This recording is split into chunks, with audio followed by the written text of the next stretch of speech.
Life insurers put life into the things you live for. The new factory that's hiring your neighbors. Maintenance on the bridge that keeps traffic flowing. The paycheck that puts pizza night on the table. Life insurers contribute $8 trillion to the U.S. economy through bond purchases and other investments, and protect the financial security of 90 million American families, like yours. See how life insurers put life into America at acli.com. Paid for by the American Council of Life Insurers. With McValue at McDonald's, you don't just get deals on the drinks. You get deals on McDonald's drinks. So when you're breaking a sweat, embrace the chill without breaking the bank. And when your crew is running on empty, keep your wallet full while refreshing the squad. Grab a cold drink at a hot price, like a refreshing Coke Zero or sweet tea in any size for only $1.49. Price and participation may vary. Cannot be combined with any other offer. Ba-da-ba-ba-ba.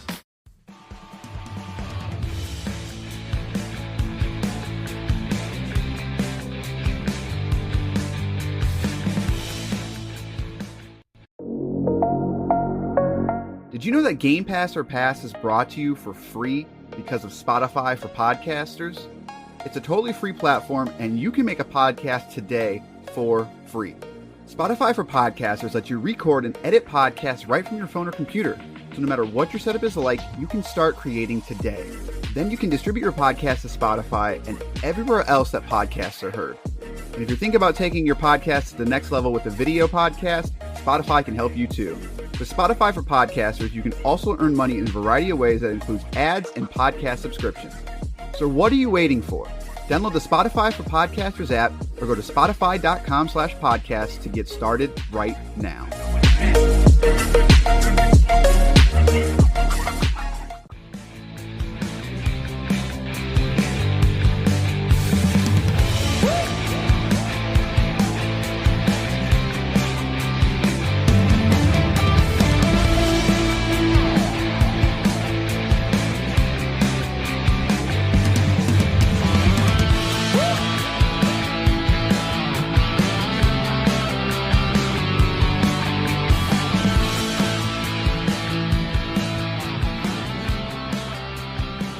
Now time for a very hi-fi edition of Game Pass or Pass, the podcast where we play games on Microsoft's Game Pass service, tell you which games to pass on to your friends and which games to simply turn the volume down and pass on by. I'm Corey. I'm joined by the Beats headphone man himself, Basher. I don't wear Beats. You're out of control. I got my Sony XHIM 100,015 28s, whatever they call these stupid things. How is it in 2023 we can't come up with sensible models? Like they're very popular too, but I just don't understand why I don't know the name of them because they're just random numbers and letters. I mean, like it probably doesn't make a difference if you're spending $400 to $500 on headphones. You're probably going to Google it first anyway. However, I can't be like, hey, go get the Sony X Quantums. You know, like. Those you want the Sony X Quantums. You can't say that. Sony does make some good headphones, though. I will give them. They do. I'm a big fan. I will give them that. I'm not a Beats headphone guy. I'm not. They're not. They're fine. They're totally fine. Does Apple still own them? Is that a thing? Did I make that up? He sold it. He being Dr. Dre sold it. Interesting. We're here to talk about Hi-Fi Rush, but before that, did you know Beats? Oh, did you know that you can shoot us an email about what you think about Beats headphones? gpopfans@gmail.com, or shoot us a text message or a voicemail 574-651-9256. Maybe you love Beats headphones, and I'm sorry to hear that because you're probably deaf. Oh, wow. All right. You're probably deaf from all the over-bloated bass ringing around in your head. Just moving your brain around. It's 47 hours. Yeah, I just realized on the last episode, I did not go over all the things we normally do. So anyways, Hi-Fi Rush. Let's talk about, here's the details on this surprise drop that just happened. We definitely were not gone. Feel the beat as wannabe rockstar Chai and his ragtag team of allies rebel against an evil robotics enhancement megacorp with Raucous Rhythm Combat. Rauccous. What is that word? You ever heard that word? Raucous. Ruckus. Yes, Ruckus. Ruckus? Wow, not Raucous? Wow, I'm an adult. From Tango Gameworks, the studio that brought you The Evil Within and Ghostwire Tokyo, no really, comes Hi-Fi Rush, an all-new action game with the characters, world, and combat stylish sync to the music.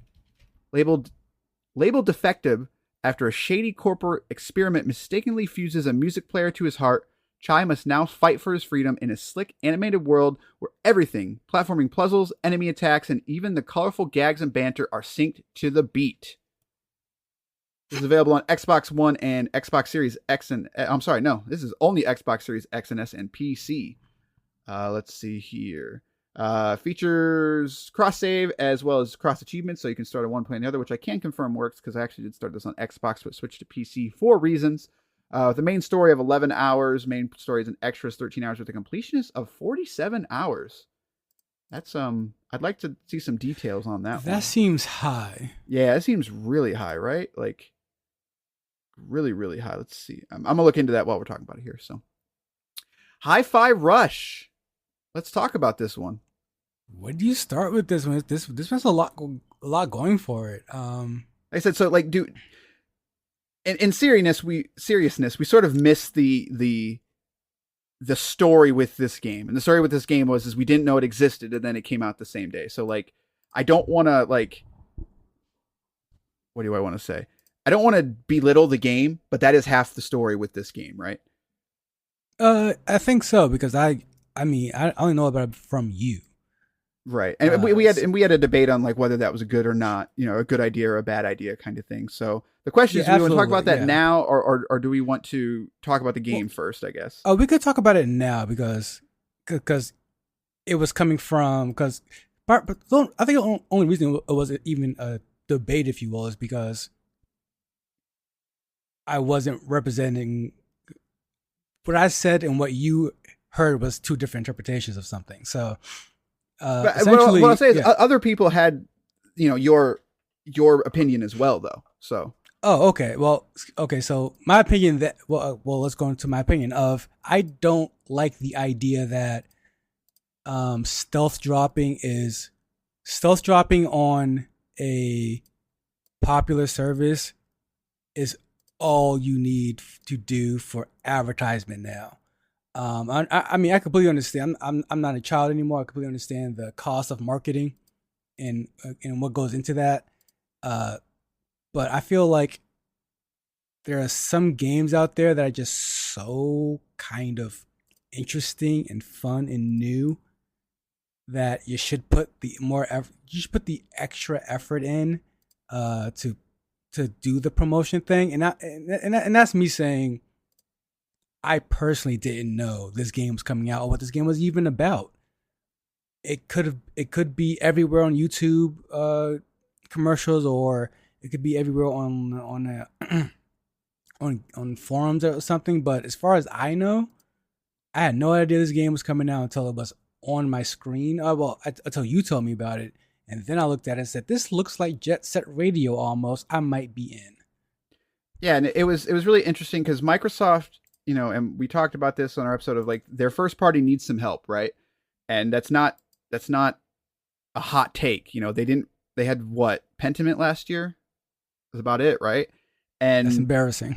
Yeah, and that is the fact that we still had a positive year with Game Pass says a lot. However, from a marketing and a PR standpoint, that's rough, right? So then this year they had their Developer Direct, which they talked about Forza, Minecraft Legends, Redfall, and something else I can't remember. It wasn't Starfield. What's the game that I'm missing? Point is this was their big thing for the first half of the year. That's going to talk about their games for the first half of the year. Because we all know Starfield got delayed. We now know it's coming out September 9th, I think it is. So there was a lot to prove in this little thing. And then Hi-Fi Rush comes out of nowhere. From Tango Gameworks, and people are like, okay, this looks really cool. And then they're like, no, it's coming out today. And so, but that was the other thing, is we didn't really know what it was. Like, is it a full game? Is it a 2-hour game? Is it an 8-hour game? So my whole thing was I was like, I think that because Game Pass has a confirmed 28 million, but I'm going to say it's probably 30 million by now, subscribers, like a game like this that is Jet Set Radio meets Devil May Cry meets Bayonetta, like, I think that the ability to not have to I don't want to say part it out, but to sustain that hype cycle, because they totally could have showed this at like the Game Awards in November, right? But they chose not to. Like, they should have, though. See, if this was like this one though, like, I hear, like, again, at the end of the day, I don't disagree with you entirely. It's just like this is up there with, spoiler alert, is up there with Ori for me in terms of their first party stuff. Like, yeah, it's really good. Like, why are you? It's a really really good game. Yeah, I mean, and again, like the numbers speak for themselves. It is a success. So it's depending who you ask, but that's the fact that, like, we're looking at it and it's got like 2 to 3 million players and we're calling that a success, I think is where I stand of like, this game was going to be a hard sell no matter what. And I think that comes down to, you can look at the price, you can look at the art style, you can look at the history of rhythm-based games, and making a game that like a Jet Set Radio that looks like it just doesn't appeal the same way that a Starfield will, or a Halo will, or something like that. And I think that if they would have shown it even at the Game Awards in November, and they even said, hey, it's coming out in February, like, people are like, okay, that's really cool. But the fact that people could play it right then and there, I think is going to bump that number up. And I think it's going to get people to, I think there's a very easy thing that people could have done, which is like, okay, I'll get to it later. But it was that fervor of just like, I can play this right now and everyone else is playing it. Like, you wanted to be part of that moment. And I think that's going to go far more further. That's not what I'm going to say. That's going to go further for a game like Hi-Fi Rush than it would like a Starfield. And that's, yeah. I mean, I don't completely disagree with that at all. I think at the end of the day, my thing is, why not both? I mean, it just doesn't. And again, it just depends on the game for me. Where my intensity comes from is the fact that this game just so gosh dang good. Right. So like, and we didn't know that at the time, obviously. Exactly. Right. But yeah, like, looking back on it, it's very interesting. But you're right though. Now that I think about it, I'm gonna take a dig at Microsoft here. You're right. They should not have showed this at anywhere else. They should not. Microsoft specifically should not have, because they would have screwed the pooch. Right. Like, I like, if they put this on stage, it would have been the most embarrassing display of whatever they would have come up with. Like, if this was a Sony exclusive, I feel like, yeah, pimp it out. Absolutely. Like, a PlayStation fan will find it somehow or get into it somehow. But you're seeing a Microsoft fan, like, yeah, like, you don't want to push this one too hard because they will screw it up. Right. And that's a problem that Microsoft's had, and they've got to fix it. So, but yeah, so let's talk about the game. So Hi-Fi Rush, like, where to even start with it? It's a zany, it's over the top, it's Devil May Cry, it's Jet Set Radio, it's everything. it's everything you've ever wanted and desired. Yeah, I mean, just from the art style alone, it just hits. Like, everything is just grooving and moving and pumping, and like nothing is still when you're playing this game. Even when you're standing still, nothing is standing. Your HUD's moving, the world's moving, everything's moving to the beat, and the presentation is just out of this world for me. It has that presentation that you get from when we play these really darling indie games, but it has a gorgeous presentation, but like no gameplay. This is the complete opposite of that, where it has a tremendous amount of just spirit and art and love, and then it's just pumping out, and then it's also backed up by equally great gameplay. I think that is it's truly surprising to me that it hits on every single point. Like, I look at something like Metal Hellsinger, which is something that came out last year that was a first-person shooter based on rhythm. And it gets the music right, and it kind of gets the shooting right, but it doesn't really get anything else right. You know, like the world of it just kind of looks like hell. It kind of looks like a Doom game. You know, it doesn't. The parts, the gimmicks of it stand out, and they work for the most part. But Hi-Fi Rush isn't a gimmick. Like the rhythm-based combat is truly part of the game, and it still can be a deep game like a Devil May Cry. Like that's the part that kind of just, I don't want to say blew my mind, but it was just like, I'm truly surprised that this game is as deep as it is. It's got combos. Oh no, it blew my mind. Yeah, like it's got it all. It's got the combos. It's got the upgrades. It's got the assistance. It's got everything that you would want out of a Devil May Cry / Bayonetta style action game in a new art style, along with this truly like fun to play rhythm mechanic. And it's just like, this is coming from Tango Gameworks as well. Like, it's just, what a weird freaking story that this game turned out to be. And it's not perfect, don't get me wrong, but it's pretty close. Like I would give this a 10 out of 10. Like shoot, like this game hits. This game hits like it is ridiculous. And what I love about it too is just how smartly designed this entire game is, because when you look at a game like Metal Hellsinger or any other rhythm-based game that's not just a rhythm-based game, a game that kind of just incorporates rhythm, a lot of the times you lose that beat, you lose that rhythm. A lot of the times it's kind of hard to figure it out and stay on track. They figured it out with Hi-Fi Rush, because the beat you need to stay on is the same beat the entire world lives off on. The metal grates, the bounce pads, the walls, the windows, the wind, like everything, every element in this game moves to the rhythm you need to fight on. It's so hard it's almost harder to miss the beat than it is not to, because just how they were able to incorporate that rhythm into even your HUD. So your health bar is pumping. You know when to hit that X, when to hit that Y, when to hold on that Y, and then follow up with another one. It's pretty genius level game design, I think. Yeah, no, and it's, for me, the biggest one is Chai himself. Is, he's snapping, he's tapping his foot, he's snapping his fingers, like you said, like literally everything in the world is telling you when to be. And it's like, and I don't say this to be mean, like unless you're completely tone deaf, like it is impossible to not get back on the rhythm. And like you said, it's also really smart in that the magic, I don't want to say the magic, but the game sort of resets the rhythm whenever you attack. So it always gives you the opportunity to get back on beat, even if you fall off of it.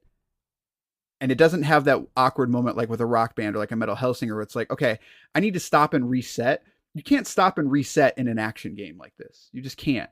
So whatever witchcraft that they've done to make it so that way it always comes back and resyncs itself up is the only thing I could think of that was as clever was like Drop Mix.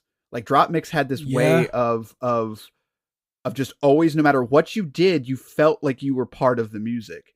And this does that. And again, like that could have been the whole game. Like that could have been a 4-hour experience of like, okay, like just go through these levels, play these songs, have a good time. But then they just kept adding on to it. And like, this is a full on, like there's a combo system in here. It's all here. And I don't know how they did it. Like I genuinely don't. And I've played through it a couple times now and I kind of want to play through it again. Like, it really is that good. I mean, from the presentation, like when you're hitting those combos, when you hit it to the beat, the graphical effects they put on those hits are just wild. Yeah, they're just wild. It is, and I think of something like a like Need for Speed was trying to do a lot of stuff with the flares and the over the top cell shading stuff, and yeah, like the smoke was cell shaded, like when you did tire smoke, and yeah. it's cool, but like a lot of these games, it gets messy after a while. They somehow figured it out in Hi-Fi Rush where it doesn't even get messy. You know exactly where you are. You know what you're doing. You know where the enemy is. In the most intense fights, where the most ridiculous things are happening on the screen, you still know exactly where you are and what's going on. Like, it's still, everything still meshes. And on that point, like, it's not only does it mesh, but I want to say it's transformative. No, magical, transformative. These words, like they're legitimate for this game. I truly feel like this, like, it's not very often you get a game that tries something not just new, but it takes something that you've already seen before and they actually make it work. And when something works like this on just about every level, it is nothing short of magical in my opinion. Yeah, and I think the fact that the story as well is genuinely good. It's the characters are well made. The over the top could get annoying, but it doesn't. You know, it's the writing is strong, and I think of something like No More Heroes, where No More Heroes tried something like this. Of it wasn't exactly cell shaded, but it really had this style to it of being kind of very hyper. What's the word I wanted to say? Like hyper realized, I guess, of zippers and coats and like junk all around, you know, like it's got a very distinct art and style to it. And it never clicked with me with No More Heroes, but this, like, from the first moment you play the game and you hop into that city, like, it's just, it works. Like, it's so realized in a way that just many games aren't. And I truly just, how did they do it? I want to know, like, how did they make all of this mesh together in a way that doesn't come off as hokey or annoying? And I'm sure somebody out there finds it annoying, but you know, it's something like The Messenger. The Messenger is a game that's genuinely funny, and this game has some genuinely cringe funny moments in it.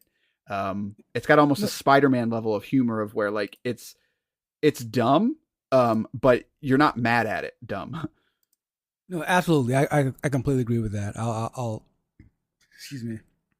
I'll piggyback that because the characters in this they're written in a way where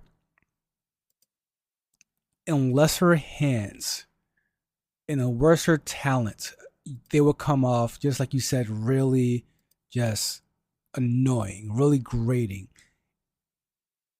This writing, these characters, they're almost one step away from a bad Borderlands game. Yeah. Like it is that close, but they nail it though, because when Chai meets Peppermint, their relationship, the way they bounce off each other, it seems legitimate. It seems fun. It seems it didn't come off like every other game right now that's trying to write like a Marvel movie.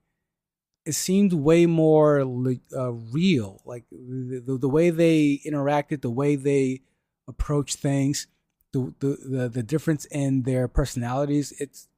It all, I feel like they put some thought into it to where, again, like on a bad day, on a bad line, this could easily be forspoken almost. But like, no, they really got the characters down. They got the talking down. Like they got the writing down. They got even the voice acting itself is just top notch. I think. I mean, like the first the boss, I forgot her name. The big girl, the big woman who you have to fight. Like she's I don't remember her name either. Yeah, I forgot her name, but like that voice actress and the way she interacts with Chai, I feel like, yeah, this is legitimately funny. This is legitimately fun, and I completely buy Chai in his attitude. I said, and that's that No More Heroes energy that I wanted that game to be more, because No More Heroes really wanted every boss to be kind of its own personality, And this is kind of similar in that it wants every boss to do its own thing. But in the end, like they're all kind of the same, you know, that's not fair to say, but like they're all written in a way to be unique, but they all kind of want the same thing. And so that's what No More Heroes tried to do. And I think this just does it better. But I think part of that is because that game was all about like being a douchebag basically. And this game, while Chai is kind of over the top, he wants to be a rock star. It doesn't come off as a douchebag. You kind of can't help but like him. And that's where I think it just works kind of thing. So, however, I'm going to push back a little bit and contradict myself probably. Did you play this on console or PC? Both. Yeah, I played on both. Which did you main play on?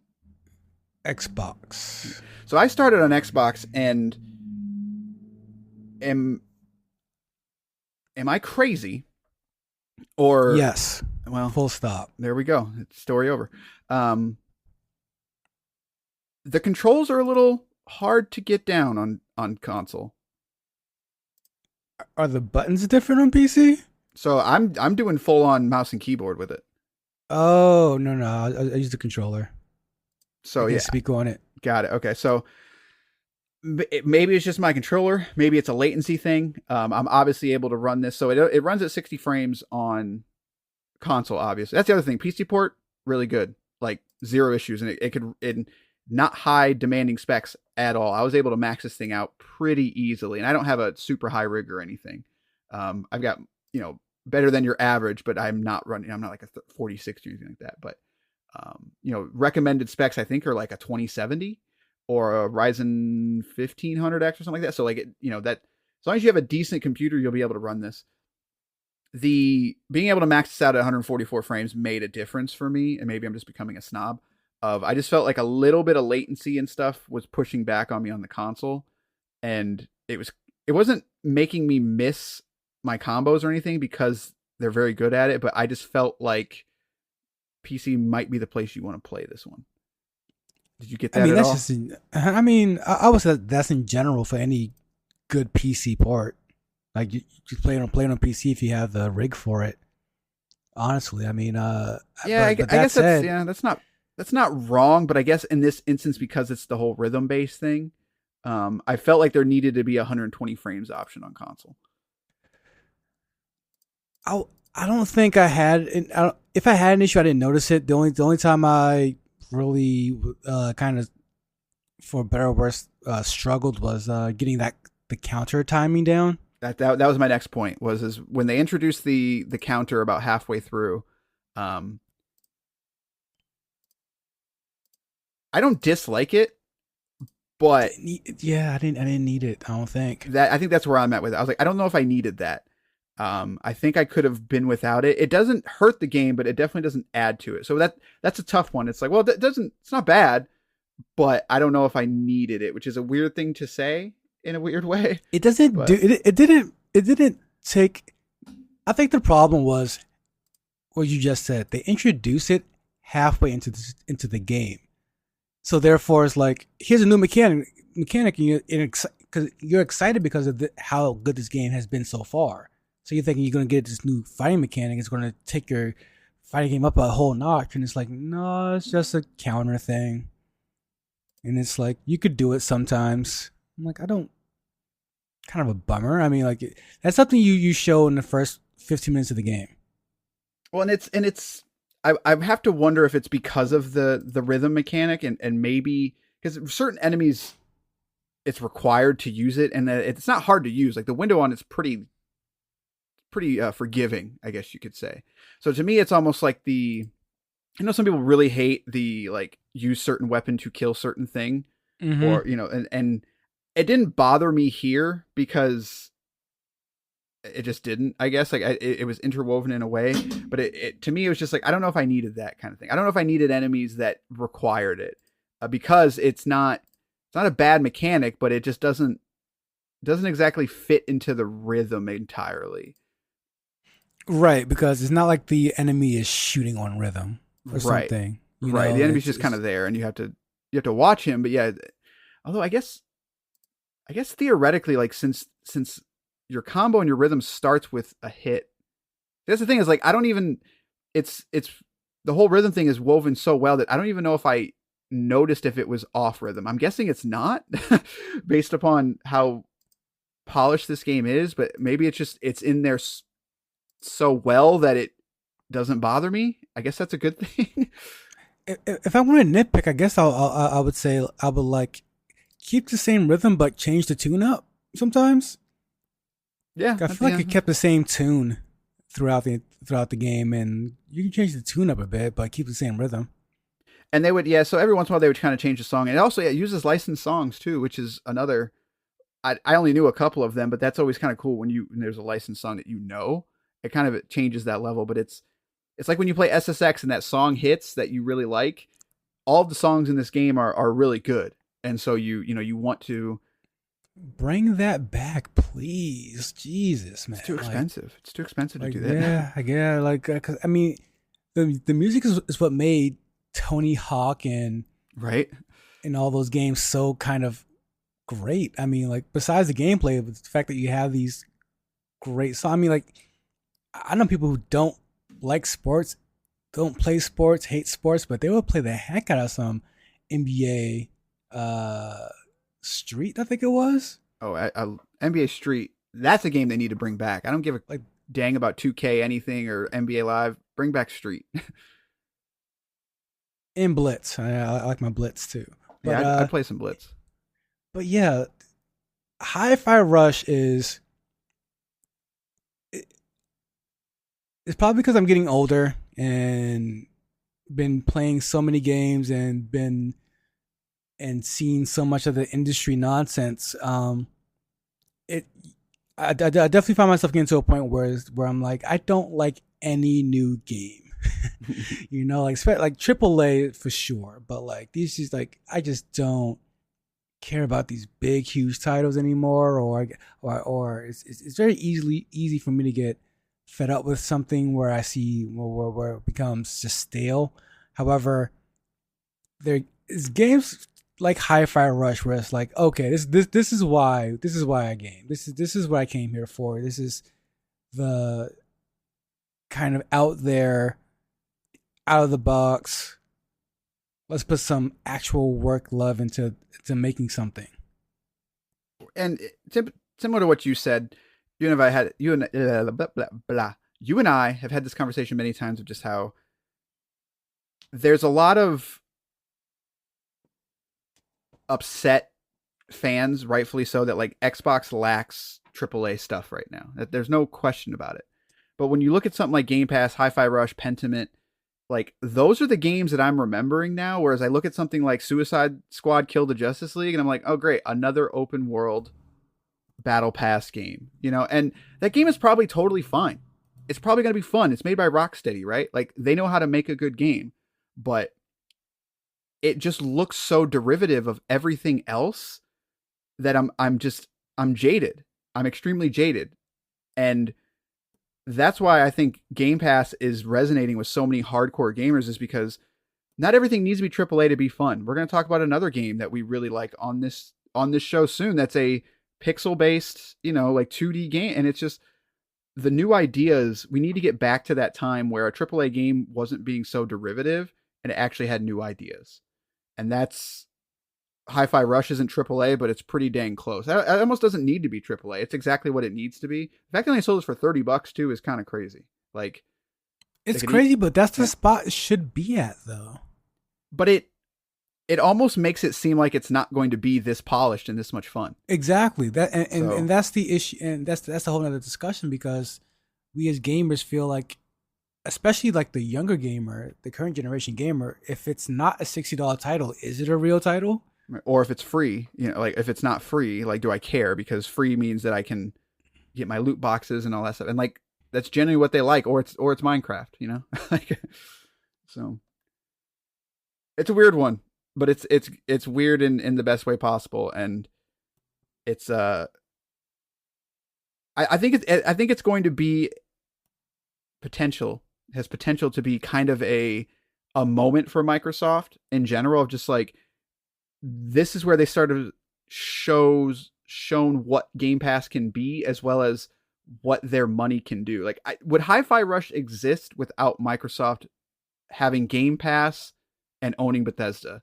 That's a question that I don't know if anyone can really answer, but it'd be a fun one to debate. And I would say that I don't know if it would. I don't know if would Bethesda have greenlit this game without Game Pass and Microsoft? I don't.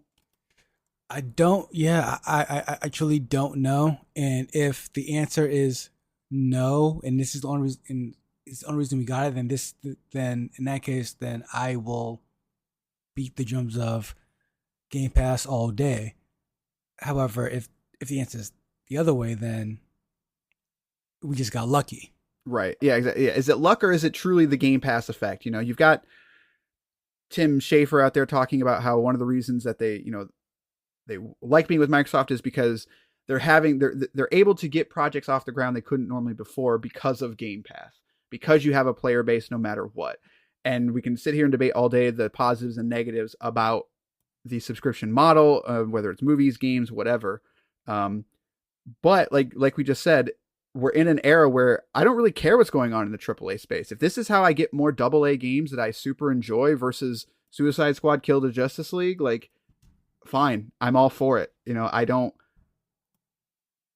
there's always going to be that debate whether it's healthy or not, but I'm still on the side of the fence. Like, if it means more games like this, then bring it on. So yeah, I mean, again, more games like this for Right. sure. I mean, like it's still a lot of shovelware on there. I feel like it's harder and harder to just spin the wheel. But I don't know. more Lately, games like this, I'm in. this year so far, like, of course we had life stuff happen, and so we missed some time. But this year so far, like, they've had some. It's been a very strong year for Game Pass so far, and I'm curious how it's going to hold up. But I mean, like, you had Persona, Hi-Fi Rush, Wolong, Atomic Heart, which we'll talk about. Atomic Heart's getting mixed opinions, so you'll hear our opinions on that. What was that other one? Monster Hunter Rise, like, Darkest Dungeon came back. Like, oh yeah, I saw that pop up, and yeah, I'm about to jump into that. So there's so far, as it's only March, but this year could be the year, like, where they prove that this model is here to stay, kind of thing. We'll see. It's early, but we'll see. So, but all right, that's gonna do this episode. Let us know what you think about Hi-Fi Rush. 574-651-9256. Like it, love it. If you don't like it, I don't like you. Harsh. All right. It's just how it is. It's how it is. Is this your I forgot the name of that Souls like with the gun? Remnant? Yeah, is this your Remnant from the Ashes? Again, I like Remnant from the Ashes, whatever your name was. I like that game. There was problems with it, and it was busted online. When Remnant 2 comes out, I will be there. Okay, but I mean, unless it's on Game Pass, you're by yourself on that one. So I would be shocked if that isn't on Game Pass at some point. So, but yeah, no, I like that game enough. That might be my favorite Souls-like. Genuinely. Whoa. That might be my favorite Souls-like. But again, the online was so busted that I couldn't play it properly. So I think that idea of we might have a fight on this one. I don't know. That's kind of ridiculous to me. I like the ideas of that game a lot. Not perfect. Again, I don't think it's the best. Good? It's not the best Souls-like, but personally, it's got the ideas that I like the most. So, but yeah. All right, that's gonna do it for this episode of Game Pass to Pass. We'll see you next time. We're gonna be talking about a bunch of games: Atomic Heart, Shadow Warrior 3, Emergent Blade, Soul Hackers 2, Wolong Fallen Dynasty, and JoJo. That game that you played, JoJo's Bizarre Adventure, whatever that weeb stuff is. So. How dare you, sir? Yeah. Accurate, but how dare you? Yeah, we'll see you next time with one of those games. Good day, sirs.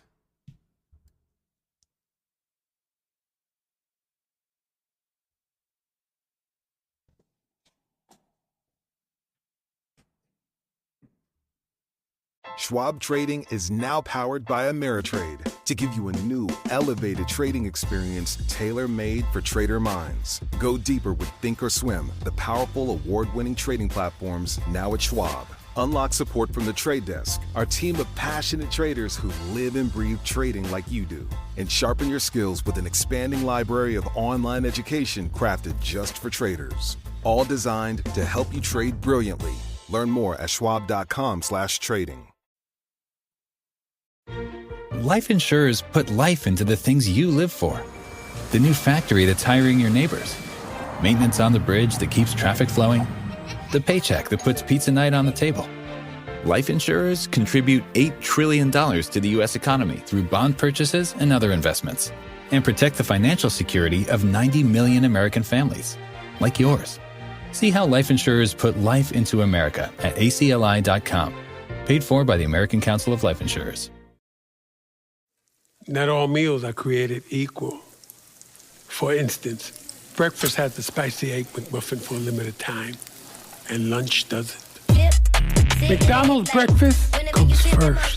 Ba-da-ba-ba-ba. This episode is brought to you by Progressive Insurance. You chose to hit play on this podcast today. Smart choice. Make another smart choice with AutoQuote Explorer to compare rates from multiple car insurance companies all at once. Try it at Progressive.com. Progressive Casualty Insurance Company and Affiliates. Not available in all states or situations. Prices vary based on how you buy.